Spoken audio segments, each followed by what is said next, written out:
Lines are often drawn in our lives that change our path. 3 years ago, Jennifer Rosa and her husband, Scott Hinckley, took the negativity their girls Larkin and Willa were experiencing from being excluded due to autism and drew a new route that led them directly into a family business. That business was a neurodiverse art shop made by kids called Pretendly.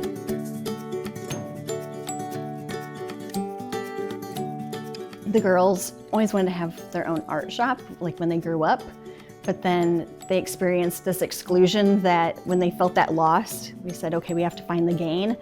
And the thing that kind of distracted them and got them to bounce back out of that hurt was to start this art shop now instead of when they were grown. And so Mommy and Daddy, we have a music business background, not a visual art background, so we had to use kind of what we know in our grown-up business mind and maybe put it together.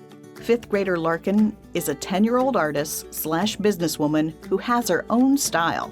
Now here is the second doll I ever made, the Galactica, and she is based off the 90s and 2000s fashion for the beach. And she's an alien cyborg, and she has a gem, which really makes her pop. So that's very much her, a very kind person. We also have Willa, who growing up would say, she's chilla Willa, she's so calm, you know. But now like she's really coming to her own because she loves animals. And I think she has an empathy chip in her just by osmosis of being in this environment and us all going to different therapies and being in different environments. But together, I think they have a get-it-ness where it's just they're not, I don't know, we're not really spooked by different types of behaviors and things like that, just because, you know, you can't control where you're from and how you're formed. Wearing their own Pretendly original creations, Willa and Larkin showed me their artwork in all its forms. Whether it was on clothing, custom dolls, or framed artwork, each was uniquely their own creation. We're really fortunate, and I think a lot of families will find that your kid has a special interest and just sort of tapping into it. And it might not necessarily even be your special interest or even something you're good at, but you might have something that you are good at that can be plugged into it. I know that I'll only be able to take them as far as what I know and then what I'm willing to learn, which is a lot because I think we're elastic. With Larkin, you'll get a lot of faces, and I think when she sees a picture in her mind, she has to create it, and she has this complete holistic idea of what it is. And then with Willa, she has a fun process to watch because she'll start and then she erases, and then she starts and then it goes somewhere else. They may be a family, but the business has added an interesting dynamic. A neurodiverse art shop, and it's made by, me and Willa, you're sort of the boss. I am the boss. You're the boss over your mom and dad too? Yep. I'm not sure that's how it works. Yep, it is. And now our bosses being our kids, I mean, that's kind of a...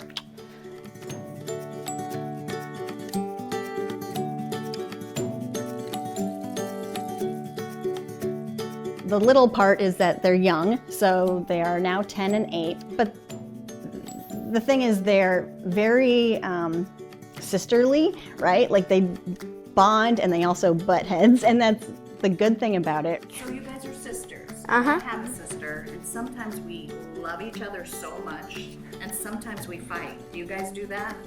Yeah. Sorta. Yeah. Yeah. Say yeah. It's sorta, or maybe. No, it's yeah. These girls continue to use their artwork to express themselves. So when I was in first grade, Willa told me that she had a imaginary friend named Tree Branch, and I thought it was a real person. I thought it was a real. I was trying to trick her that it was a real story. So then she just drew a whole book about it. So that's when we created the website, and that's how it kind of was born. And then this idea of them wanting to give people art all the time, it was able to be something that we told them, well, now more people can see it because now it's online. I ask them all the time, I said, if you want to stop tomorrow, we will. I mean, this is really just sort of an exercise in learning how to be resilient, right? And just bounce back. So if you want to stop bouncing, we could. But they so far want to keep doing it, right? And so I think what it is now is just growing what it already is, which is they've done little art exhibits here and there in the community. The whole idea of spread the friendly with pretendly. I mean, that's kind of a contagious ideal already. What do you want to do when you grow up? Do you know? I think I can continue pretendly and pass it down to my kids. I would do a lot of things. I would be a vet, and I would do a business, and I don't know. Look out, world, because the Pretendly Girls may just be the people to make some big changes, one art project at a time.